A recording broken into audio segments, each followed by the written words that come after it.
Good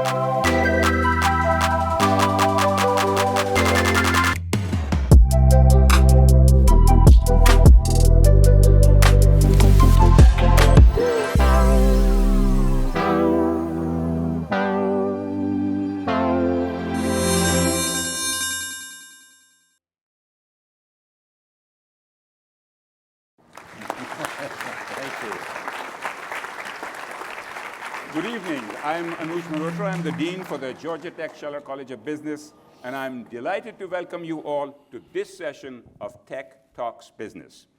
And it is my distinct pleasure and honor to be welcoming our guest today, Bill George, who is the former chairman and CEO of Medtronic. He's a senior executive fellow at Harvard Business School, the author of True North, which is the prop right there, Emerging Leader Edition, and he is a Georgia Tech alum. Welcome, Bill. Thank you very much. Nice to be here. Thank you. So, Bill, you are an authority on leadership. You have written books on authentic leadership. And right now, we just had an election where there's lots of people who are, the country is divided. There are a lot of people who are very happy or they are full of grief. What should the leaders on the two sides be doing today to get the folks together? And will they be doing it? You start with the easy questions, right?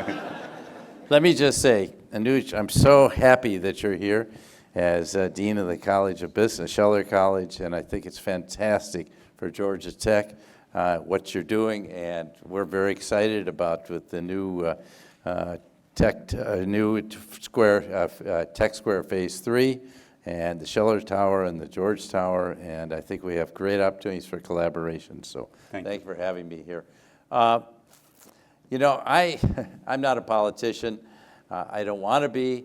I think we're going to see radical changes in the United States the next 4 years. We may see, most likely, extremely radical changes globally with our partners and people that were formerly not our partners. Very hard to predict what's going to come. So in the United States, I have a mentee in Switzerland who wrote me, and he said, you know, in Switzerland, we don't see these radical changes. In fact, no one in Switzerland, the MDs, PhDs, can't tell me who the president of Switzerland is. Everything's very stable, but here, every 4 years, things perturbate up and down. So then the question you have to ask is, what is the stabilizing element of society? Now, I have a bias in this, but I think it's the business community and the technological community, because we have interests that go way beyond 4 years, beyond an election. We're looking out, 20, 30, 50, even 100 years, and I think that becomes a stabilizing influence. And I think what I'm saying to CEOs and of all kinds of companies, technology companies, banks, regular companies, the most important thing for you to do as you try to think about this, don't try to game the political system. Figure out what is your mission or your purpose and your values and stay true to those. If you vacillate, you'll regret it. And because all of your employees and all your customers will think you aren't true to what you really believe. So the most important thing is to stay true to your beliefs and your values. Every CEO today I know is going to take some arrows and some slings. It's the nature of the job. So don't worry about it, but you will worry about it if you don't stay to what you really believe. And I'll give you the classic point. We may have some aeronautical engineers in the audience. Boeing. Here's a company that was for 100 years the world's leader in commercial aviation. And they abandoned that. For 20 years, they've abandoned the importance of engineering. They fled from Seattle, and they've had 5 successive CEOs who got fired.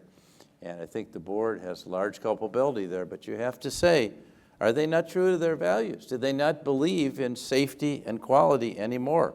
I could pick on a few other companies, but I'm just saying, to me, if you don't do that, who are you? And what are your roots? Because that's what employees and your customers depend upon, is knowing who you are, and we can be true to your values. So I would say ignore the politics, just go forward in what you really believe, as a human being, as an individual leader, and as people in organizations.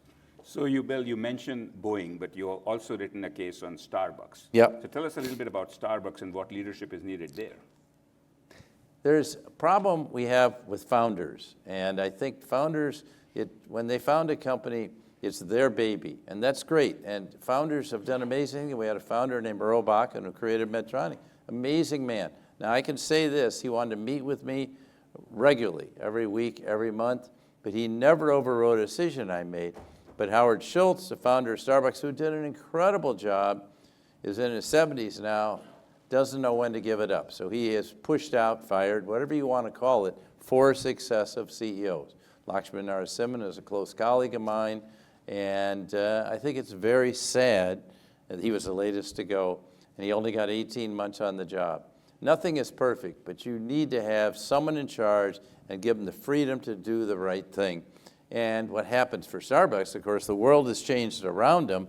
It's no longer we go in to sit around a coffee house and have a discussion with a barista for 20 minutes. People want to get their order online. They want to go in, pick it up, get out of there. They would do it on a drive-in, or have it delivered at home, like my son. But it's a very different world. And so you have to continually adapt. Anyone in leadership has to adapt to the world continually. So you can't just have the romance of the way things were 20, 30 years ago. You have to adapt to the way things are today, and you have to envision what they're going to be the next 10, 20, 30 years. For any of the students here, you need to think about what's the world I'm going into, and what are the really big issues the world needs me to make a contribution to, and can I make a difference on those important issues? But the world is changing, and I think it's a mistake if you try to get locked into cement on where you are and not willing to adapt to the world and be the visionary that changes. I hope many of you in the audience are changing the world for the future. Georgia Tech did that. A good example is with its online computer science program, where you get a degree in computer science online. Well, this is radical. In fact, somebody told me, I said, is your son going to go to Georgia? Oh, no, they have 47,000 students. It's way too big. I said, they don't have 47,000 students. Of course, he was counting the online students, and so it's a totally different world. So, Bill, interesting. You talk about the world changing. There are so many global issues, inflation, geopolitical unrest, and so on, many climate change that are on top of mind for many people.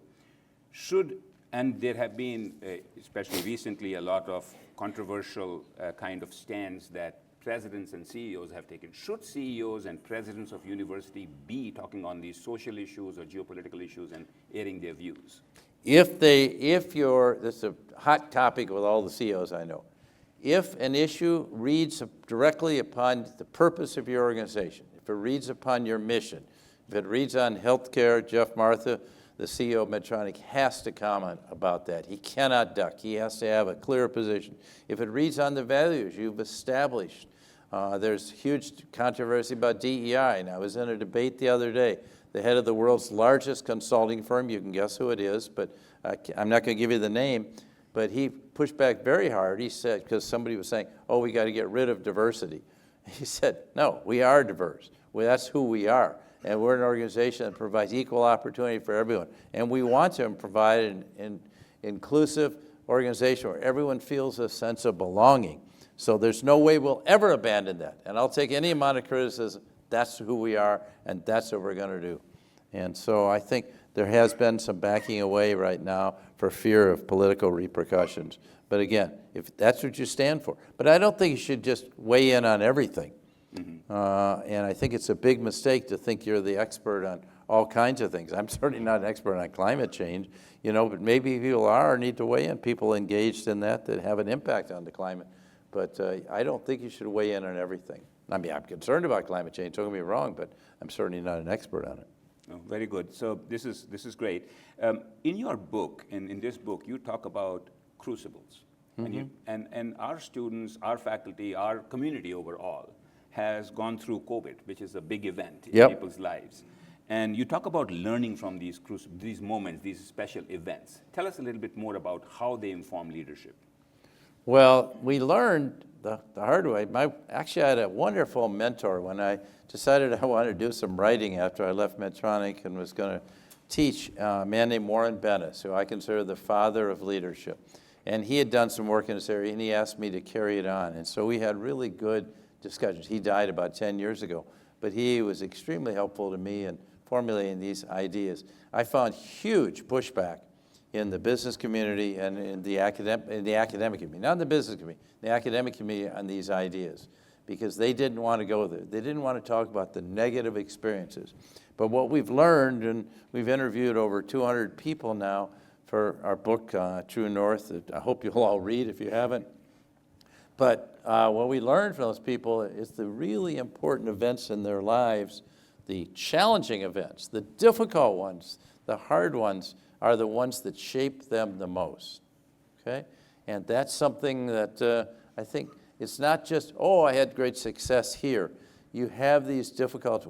Everyone has had one. Everyone in this room has faced crucibles. So I thought I wanted to be a leader. It's a long story, but I never was selected to lead anything, and I ran for president of senior class in high school and lost by a margin of 2-1. So I came here thinking I'd be a leader, and I ran for election 6 more times and lost all 6. So I was over 7 and a terrible leader. And some seniors at Georgia Tech pulled me aside and said, Bill, no one's ever going to want to work with you, much less be led by you, because you're moving so fast to get ahead, you don't take time for other people. And it was like a blow to the solar plexus because they were 100% right. So I spent about a year, and I was able to come back and lead a number of organizations. But that experience really stuck with me in everything I've done since then. And thinking about leadership is all about relationships, and I didn't get that. It's not being the smartest person in the room. It's about the relationships with everyone and having deep relationships of trust. And you can spend 20 years building trust with someone or for an organization, and you can destroy it in 20 minutes. So the trust really comes out when you're under pressure. So you mentioned COVID. Are we going to stay true to our values, or are we going to be something else than we were? And I think people in COVID that stayed true, because that was an unmooring experience. We didn't, all of a sudden, we're shuttered at home. We can't go where we want to go. We can't go to class. We can't go to the office. And my son's a doctor. He's a surgeon. My daughter-in-law's a surgeon. It's pretty hard to do surgery from home, guys. And so, you know, they were shut down.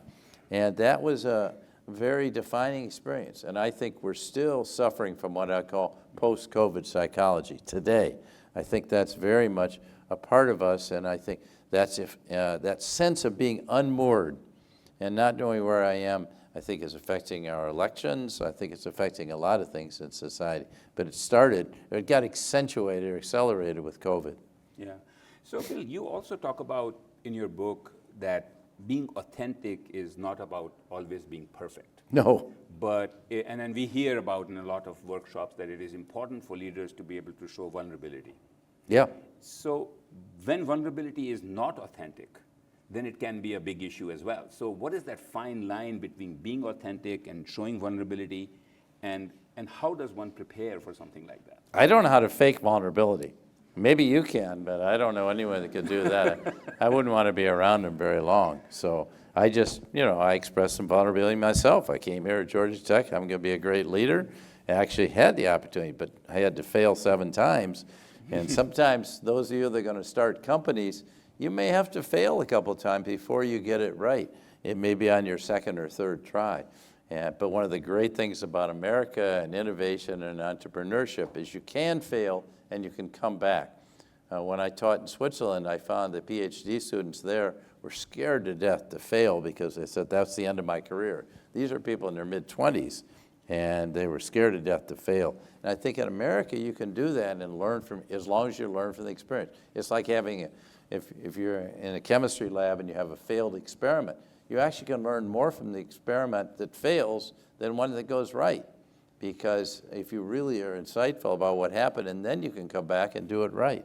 So I think we learn from failure. But as far as vulnerability goes, yeah, I think anyone who's real has to be vulnerable, and they have to own their mistakes. Anyone that can't own their mistakes is not really a very authentic person, because we all make mistakes.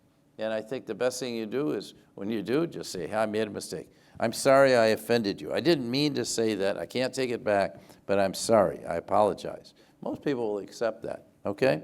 And yeah, are you vulnerable? Sure. And I think that's true in a public forum too. It's maybe not in politics. I can't advise people about politics. But CEOs who admit their mistakes are far better off than those who don't. The ones I've seen face real crises for their company. And I was on the board of Exxon, but I can tell you, if you go back 30 years to Exxon Valdez, the CEO never left his office 48 hours, and he lost that crucial time. Boeing would not come out. The 737 MAX crashes, and you know what? They put out a statement that said that 737 MAX is as safe as any aircraft that's ever flown. Then another one crashes. They knew from their engineers that the plane was defective, okay, and they wouldn't own up to it because they didn't want to, they were worried about, the lawyers had them worry about liability. This is nonsense. If Medtronic has a product that harms someone, first thing we do is go in your home and we say, we're sorry, we would like to make financial compensance for you, and we'd like to, you know, replace your device with a brand new device that won't fail. And so I think you have to admit your mistakes. And we all make them.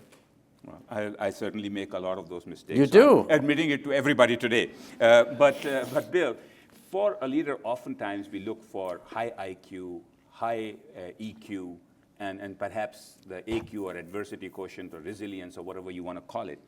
How does one go around, if for us who are aspiring leaders, how does one go around being self-aware? What is our EQ right now? And are there certain principles or guidelines that you prescribe? First of all, leadership is really changing from what I would say, when I came here, I'm trained as an industrial engineer. And it was all about how to make people more efficient with their hands.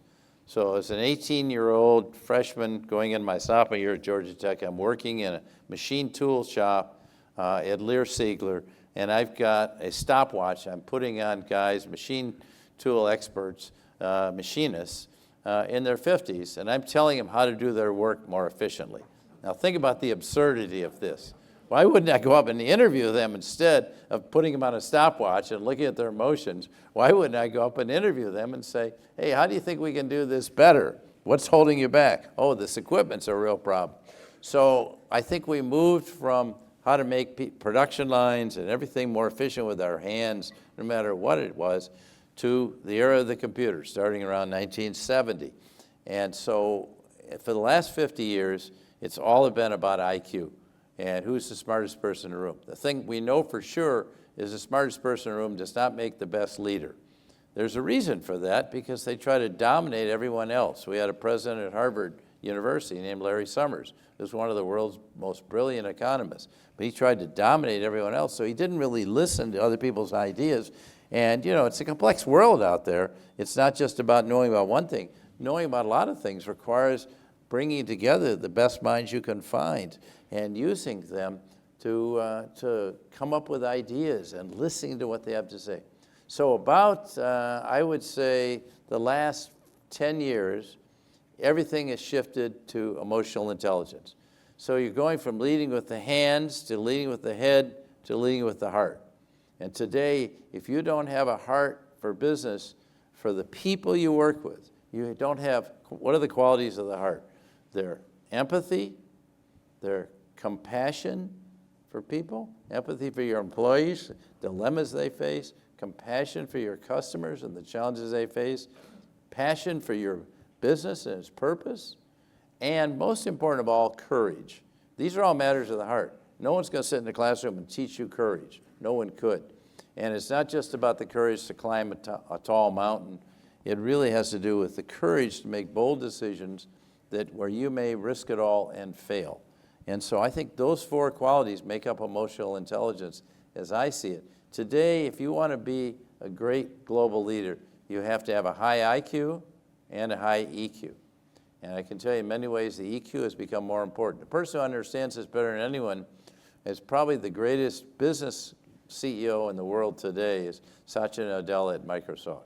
And he took that company, which had been failing for 14 years. They had missed every single innovation under Steve Ballmer. They were just milking Office and Windows. They were going right over the cliff, like IBM was going over the cliff with its large mainframes decades ago. And they were following that. Satya, and the stock price is actually lower after 14 years than it was back in 2000 when he took over. Nadella comes in, he said, no, if you want to work here, you have to have empathy. Now, where do you get that empathy? He had a crucible in his own life. And his son, Zane, was born with cerebral palsy. And Satya learned so much from trying to take care of his son. He developed real empathy. So he said, do you have empathy? If you don't have empathy, you shouldn't work here. And I want you to have a growth mindset where you admit your mistakes and you figure out how you're going to grow. And he puts a huge emphasis on EQ. So yeah, Microsoft, Bill Gates said we're going to have the smartest 1% of all the people in the world are going to work for us. They have a lot of smart people, but you have to have EQ. So I think today you have to do both. EQ is not something you're born with. IQ is pretty close to something you're born with. And so I think EQ is developed through life experiences. So if you're not willing to have experiences, you're never going to develop your EQ. You develop it through trying, stumbling, failing. That's how you learn. Sports are a great teacher of EQ for people. And that's how you build great teams with leaders that have high EQ, not with high IQ. And look at our football coach here at Georgia Tech. I don't know if he has the highest IQ of people here at Georgia Tech, but I know he has an extremely high EQ, and he knows how to deal with young people and ask them to bring them together around a shared purpose and a common set of values. And he knows when they're up and when they're down, and a lot of them come from very tough backgrounds, and he knows how to bring them together. I was talking to him yesterday, and look at what he has done, how to get the most out of the people you have, even though he had major injuries during the game. People couldn't play, best players.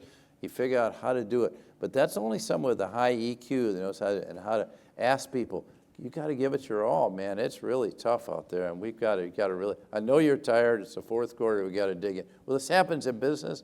This happens in research organizations where you really have to dig hard to get it done. And that's when you bring people together around a common purpose and values. Great. So in your book, there are many other important topics, including balancing of intrinsic and extrinsic motivation and finding your sweet spot with your strengths. I let people read the book so that we won't change subjects. So we let the people read those books because I want to ask you some other questions outside of it. And then you can't get it at Barnes & Noble, you can get it online. So. Then I want to open it up for some questions from the folks as well. But let me take you back to your days when you had no healthcare experience before you ended up being at Medtronic. You were at Honeywell, you were at other places. What made you get there? Could you tell us a little bit about what was going on in your mind and why you were the appropriate choice for that? I'm not sure whether I was, but anyway, my background is I got out of here. In those days, you could go straight through to business school. So I went to Harvard Business School. I was fortunate enough to get financial scholarship, which was very nice, not full ride, but partial. But I came out of there, I was 23 years old, and I thought I was too young to go into business. So I went to work in the Department of Defense as assistant to the controller of the Defense Department, the CFO of the Defense Department, and then later working for the Secretary of the Navy. But it was all high-tech experience. I was involved in all the weapon systems. And then I was microwave ovens, and I was at Honeywell. So I had about 25 years high-tech experience, zero medical experience. I didn't know anything about medicine. Okay, I have to be honest. I'd served on a board, but I didn't learn that much. And so what I did when I got to Medtronic, with the encouragement of my colleagues, is I went out and saw somewhere between 700 and 1,000 procedures where you meet the doctor in the morning at 7 o'clock, you gown up, put on the greens, go in, follow him in to watch him do surgery, or her do surgery. Or now I had a chance to work all around the world and watch the differences between Greece and Turkey and Japan, the United States, and France, and had a privilege of seeing procedures. I wasn't selling anyone anything, but that's how I learned the business, through the eyes of people actually doing it. And I learned about how important that nexus of life and how close it is between life and death in medicine. So people that want to standardize medicine, I know that it's never going to work. It's not like producing cars off a Ford assembly line. It really has to do with understanding the last 3 feet in the humanity, and has to be data informed, but then people have to make decisions. Many times those are intuitive decisions, but the thing I learned from talking to doctors, everyone will tell you, we use scientific database management in all of our decisions for medicine. Everything has gone through great clinical trials and everything, so we base everything on that. But then I would ask him, well, why did you do that procedure? He said, I just remember a case I saw about 7 or 8 years ago that reminded me exactly of this patient. And intuitively, I use this. So they're using their intuitive skills. But intuition can only be built on a strong base of knowledge and information and data. So if you think about it, what's going to happen with AI, we're not going to eliminate intuition. It's going to be informing us much more. So if I can go into surgery and look at a series of 10 million patients that have had a similar procedure and find the ones that have had a similar one, and then look at their outcomes over 10 years, man, I have a much better chance of being successful in doing that surgery. Yeah. So I'm going to welcome people if they want to come in and ask questions, if they could stand behind the mic, especially from students. Please do start lining up, and I'll continue asking questions until I see people here. But let me ask you this question. I believe you have talked about not the increase in revenue as much as the increase in lives restored to better health. Especially for our students here, what is your advice of how they should imagine and measure success? Well, that's just a little Medtronic thing. We couldn't really rally. We rallied our employees around the Medtronic mission, restoring people to full life and health. But what we learned was that, you couldn't go out and talk to them and say, our goal this year is we've got to make $3.91 a share. That's what our shareholders expect. I need your help. And they would give you a blank look like, I don't know how to do that. I'm here on a production line producing quality. I'm in the engineering labs trying to invent a new product. I don't know how to do that. That's your job. And what we did learn, what people really felt were very tied to, is a simple question that we started when I joined Medtronic. How many seconds will it take until another person's life is restored to full life and health by a Medtronic product? And when I went there, the answer was 100 seconds. When I left, it was 7 seconds. Today, it's 2 per second. So last year at the holiday party, which is the big event of the year for Medtronic, Jeff Martha, the CEO, put up on the board a number, 74 million. That's how many lives are restored by Medtronic products last year. Now, everyone in the audience can relate to their role in that. If they're in the accounting department, the IT department, if they're on the front lines of working with doctors as technical specialists, if they're on the production lines and they know the quality. As someone once told me, I make 1,000 heart valves a year. If one fails, someone's going to die.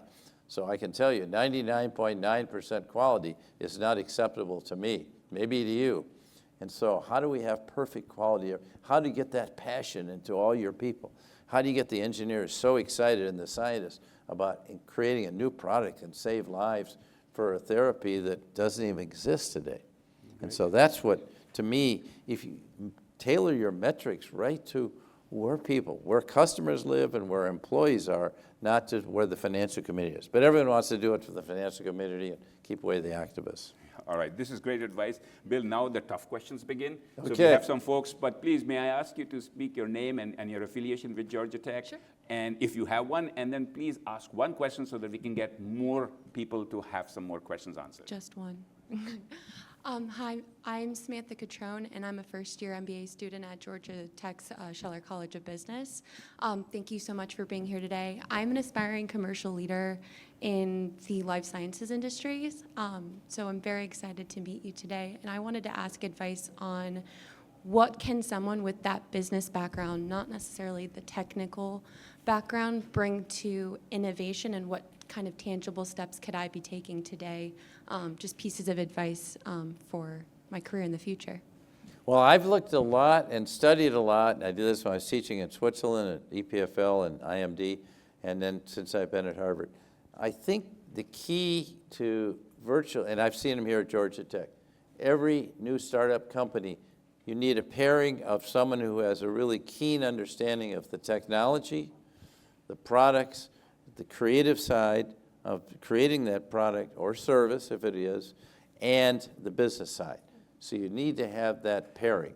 I mean, at Mayo Clinic, that's the way the whole organization's set up. So I think recognizing that business people have a lot to contribute, but they need to be teamed with the technical people. We live in a technical world. We live in a world of innovation. It's innovation that's going to keep the United States ahead of China and our competitors in Europe and around the world, because we can innovate, but you're going to need that business person to team with them. So that's what I recommend, is be that partner. It requires a partnership. Thank you. Thank you. Hey, my name is Parsa. I'm not at Georgia Tech yet, but I'm transferring soon. You talked about EQ and IQ, and my question is, what do you think about somebody like Elon Musk, who is obviously a very successful CEO, obviously very high IQ, but what do you think about him when it comes to EQ? Do you think it's high? Do you think it's low? And if you think it's low, then how is someone like that so successful just with a high IQ? Elon Musk is the most brilliant inventor of our era. just like Steve Jobs was 25 years ago. And there's no question about it. I wish, look, I am not big on some of the social media. I think it's having a very negative impact on our society. So frankly, I realize he's gained huge political power from this, but I'd frankly rather have him, instead of owning X or Twitter or whatever you want to call it, rather have him back inventing more things. Tesla's an amazing thing. No automobile company's ever come out with anything like Tesla. However, if you look at the organization, the turnover has been incredible. Sometimes it takes, as an entrepreneur, to be more aggressive that way. But as companies mature, to continue to succeed and build an organization, you're going to have the high EQ. So I would like to see him. I'm not optimistic in that score because he's got so much power now. And right now, I think the best thing Elon Musk could do is he's the wealthiest person in the world. He could start giving some money away instead of hoarding it all. Because I'll tell you one thing, any of you think you're going to end your life with a lot of money, you can't take it with you. So I think that's what I would like to see him do. I've been quite on the record about that. He is a brilliant inventor. I don't want to take anything away from what he's done with SpaceX or any of his companies. Thank you. Good evening and welcome to Georgia Tech. My name is Robert Ed. I am an aspiring graduate student here at the Schiller College of Business. I'm also a retired contract officer with the Department of Defense Army, and I was assigned to Joint Special Operations Command, which is the think tank of the military. So one of the questions I have is how, as the military starts to become more modernized and mechanized, using systems, AI systems, Gen AI systems, how do you think the industry can help leverage the emerging enterprise of artificial intelligence, and what are the pitfalls do you think by leveraging some of these technologies in our critical military operations? Well, I think so much of what the military does in all four branches, the technology is coming from industry, and not entirely, but largely. Even people like DARPA and MITRE are the ones that helped got the computer going, but that was all funding industry. So industry has to have a strong partnership with the military and understanding a common objective of the national security. That is critical. And I think in partnering with the top people in the military, and they have many very, very brilliant people, scientists too, that can be done. And I think it's very important that we do that so that we can understand. And they can also do much more in terms of simulation, gaming, role modeling of what's going to come in international relations. It's the international relations I'm most concerned about. And I think sometimes in the wars we've gone into, we didn't fully understand that, the human side of it. And I think that's got to be done too, is having that deep understanding, and that's where, but I'm not criticizing the military in that regard. I'm just saying that's very important of how we're going to deal with Russia, how we're going to deal with the Chinese, how we're going to deal with Kim Jong-un in North Korea, and understanding how we're going to deal with Benjamin Netanyahu in Israel. This is very critical. That's a human interaction. So we need to have both the technology and the ability to simulate things and look at that, but the human interaction is always going to be there. Thank you. Thank you. Hey, so my name's Austin St. Amore. I'm a first-year undergraduate student here at Schiller College of Business. Welcome. First off to you, Bill, thank you for being here. Your advice is always appreciated from aspiring business leaders like myself. Thank you as well to the Dean for hosting such a fabulous event. I think these are always super insightful, and I'm looking forward to more in the future.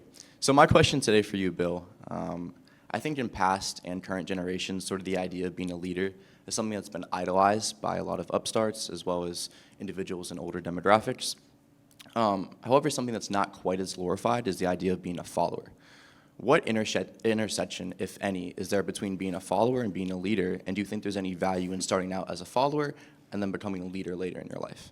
Well, I can just tell from hearing you, you are not a follower, you're a leader. And we need to open the door to leaders at all levels. The essence of my book is saying, don't look at the person, the CEO, the president of Georgia Tech, don't look at, the person, the chairman of the Joint Chiefs. we need leaders at every single level of organizations. And the great, truly great organizations, we give the CEOs credit, like I did with Satya Nadella, but you've got to have great leaders at all levels, all over the world. But they have to be brought together with a common purpose, common mission, and a common set of values. How can you link the people in South Korea or in Poland or in Chile with the United States, with the people? And they have to have a common set of values. That's the only common language they speak.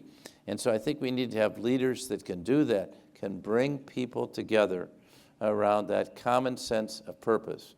But I do think we need leaders at all levels. And I've had some fantastic leaders at Medtronic who have no direct reports. And I've seen fantastic academic leaders at Harvard Business School. They have no one reporting to them. There's a woman named Amy Edmondson who's done brilliant work in psychological safety and the right kind of wrong, which is the right kind of failure. So I think we need to have people like that too. So I want everyone to think, I'm a leader, I can make a difference.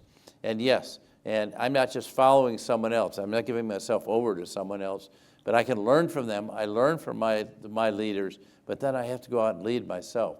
So don't any of you hesitate or think you got to stand in line for 10 years to get a leadership role. Take it up, assume it now, even if you have no direct reports, go into an organization and make a difference right now. And you can. The world is hungry for leaders.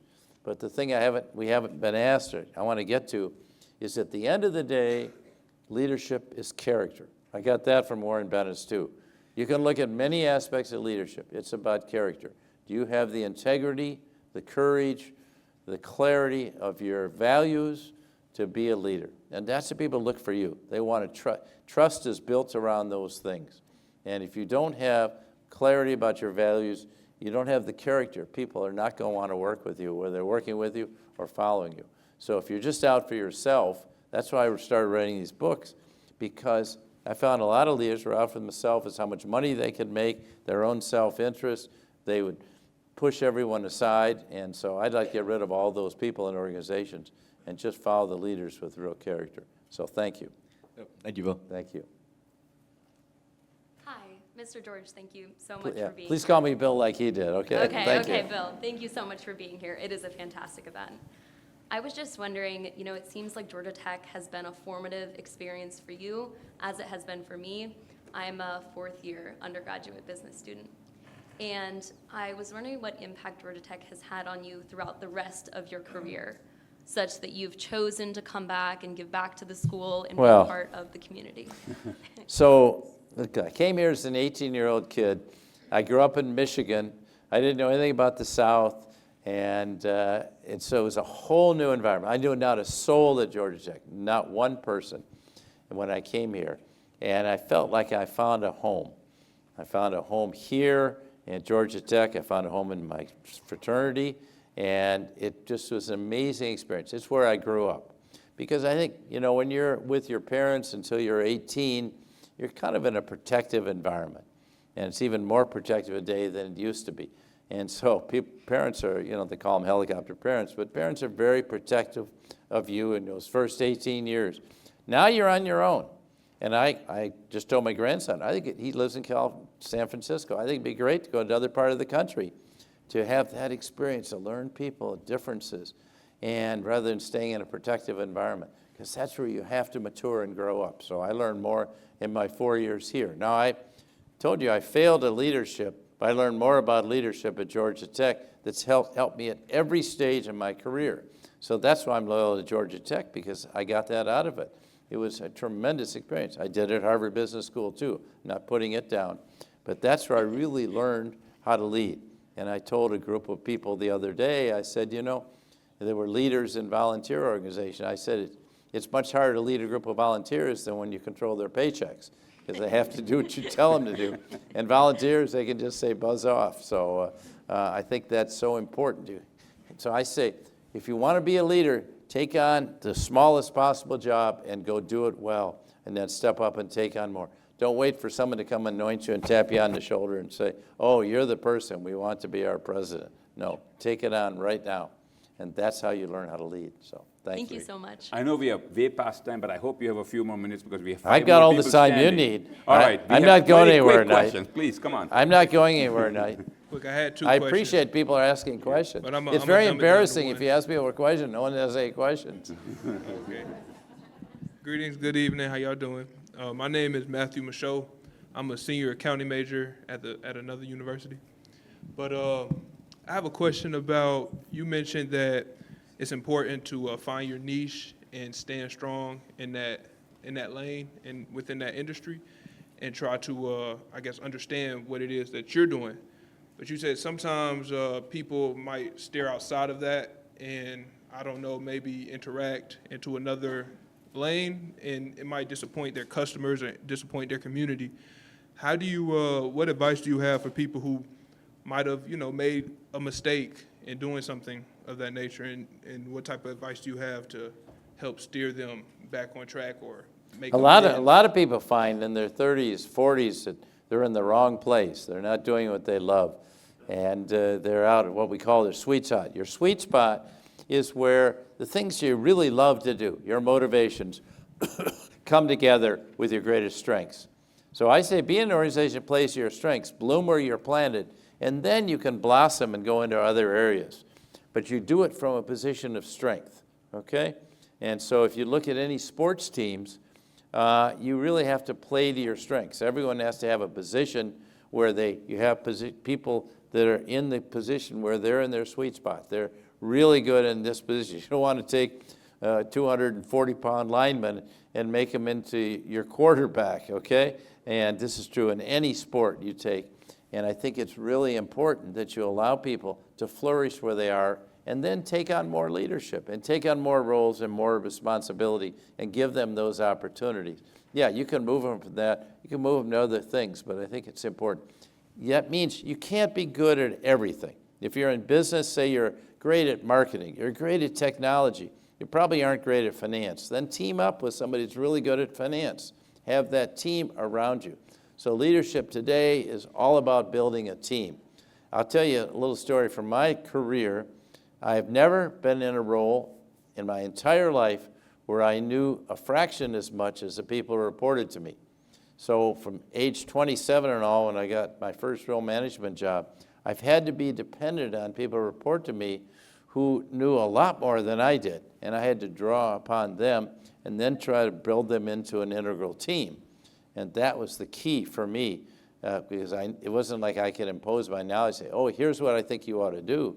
I had to really learn from each of them. So I think it's that curiosity and that willingness to learn. Okay, thank you. Did that not answer your question? I don't know, maybe a little bit, but I really wanted to know, like, when people step outside into like more of a political aspect, or maybe not even, and just, I don't know, like you said, you don't want to disappoint your customers or disappoint your community. But if you do, how do you make amends with that? Like, what type of advice do you How have? do you make amends? With your community? Get back in your lane. Get back where you're strong and go from your position where you're really grounded. Stay grounded in what you do. And I don't think you have to make amends. I think sometimes you get out and you say, okay, I made a mistake over here. I'm going to get back to what I really love to do. And I see a lot of MBAs at Harvard that go into finance that have no interest in finance just because that's where they think they should go and that there are high salaries there. And I think it's a huge mistake. So you got to go do what you love. Life is short. You'd be surprised how fast life goes by. But if you do get outside that, then you can find your way back in. That's not hard. Okay? All right, thank you. Thank you.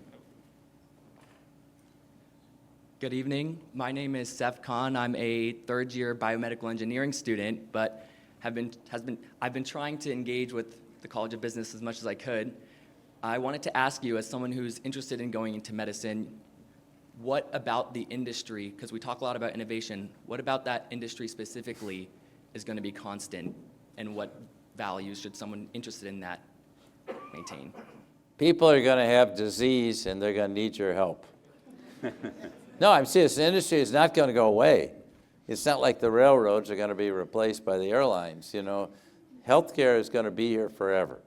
And you know that in healthcare and medicine, you're saving lives. You're doing good work. Like our son John, who works, you know, he work a good 10, 12-hour day. And question, he doesn't have time for community organizations. He said, Mom and Dad, I'm doing that every day when I save someone's life. And he's doing stage 4 head and neck cancer, so pretty messy stuff. But, he is doing that good. So you're making a difference. So you ask yourself, what's my why? Why do I want to do this? And that why becomes, hey, I'm really helping other people every day. So you don't have to be in healthcare to do it, but healthcare is a beautiful field to do that, and medicine in particular. But it's a long pull, and I think you can look back and say, I really helped someone today. I helped save their life, or I helped restore them to full life and health, or I helped get them on a track where they're in a better position. And you'll always know you can do that. And it's tough because things don't always work out, and every person is different. But I think we know that the breakthroughs right now in health, you look at what's going on in cancer, it's amazing. People we know that are given 3-4 years to live are still alive after 14 years because of the breakthroughs coming in the cancer field right now. And this is true in all fields. Certainly we saw in cardiovascular. The key field in medicine coming up, the most difficult field, is neurological, because we really have no solutions for Alzheimer's, Parkinson's, cerebral palsy. We really don't. We have some compromised solutions, but we really don't have things that are certainly going to cure people or help them, and so turn it into a chronic disease. Some of these people have pretty tough lives.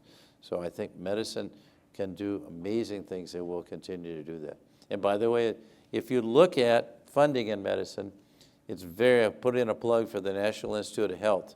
We all looked at the miracle of the vaccines that Moderna and Pfizer came up with, Pfizer and BioNTech, that solved the COVID problem. But the answer was they could not have done that without 10, 20 years of research at the National Institute of Health that had been working on mRNA vaccines. And my friends at J&J chose RNA, and it didn't work nearly as well. And so the fact that NIH had been doing this work is critical. So I think we need to do the same thing in the energy field. The government actually has a role of doing research that the shareholders of for-profit companies are not going to tolerate something that's 15, 20 years out. So I just want to say that there is a role here for business to work with government and with academia. And many of the great ideas in medicine come out of academia.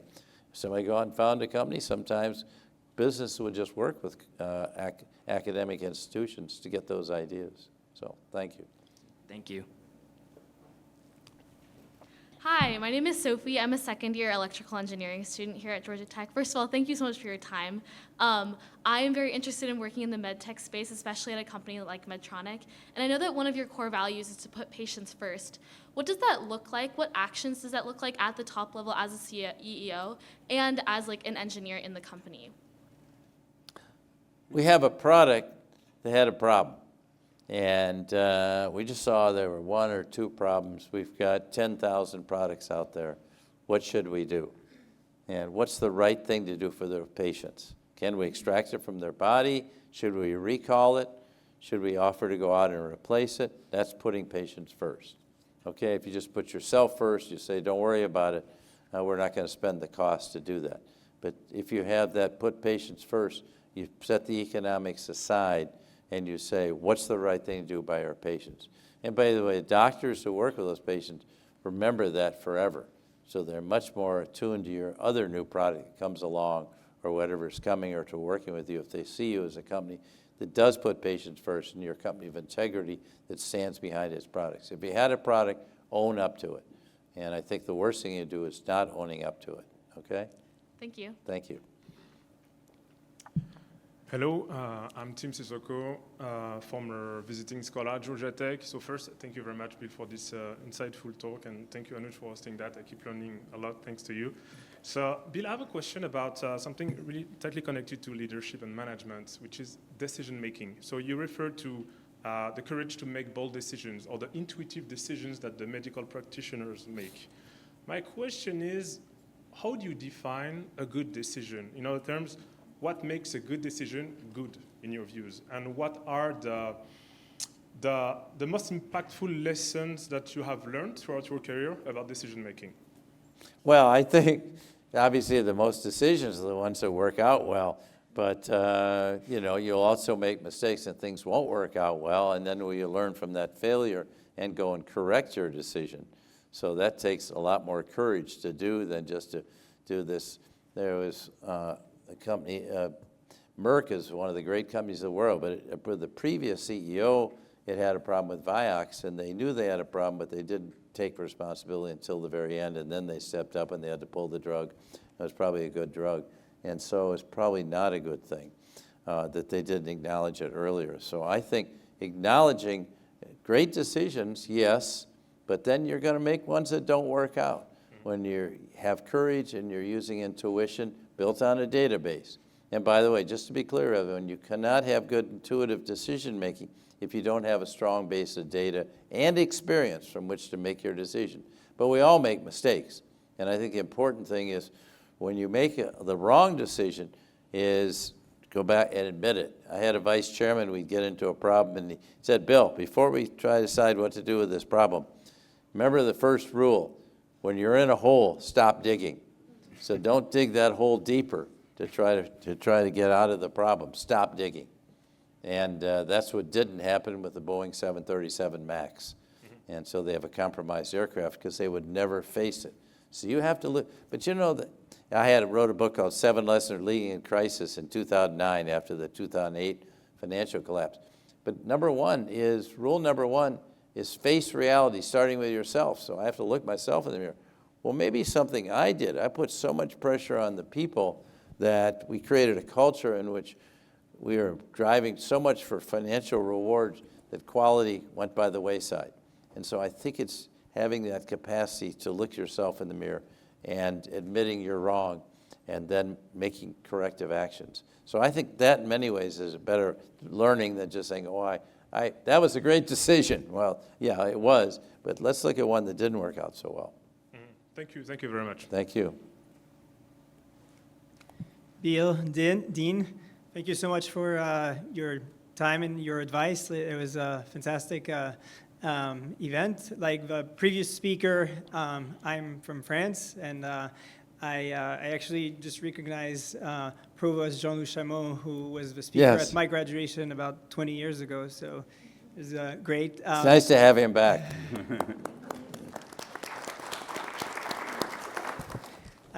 My connection to Georgia Tech is I founded a company called Cognition Medical.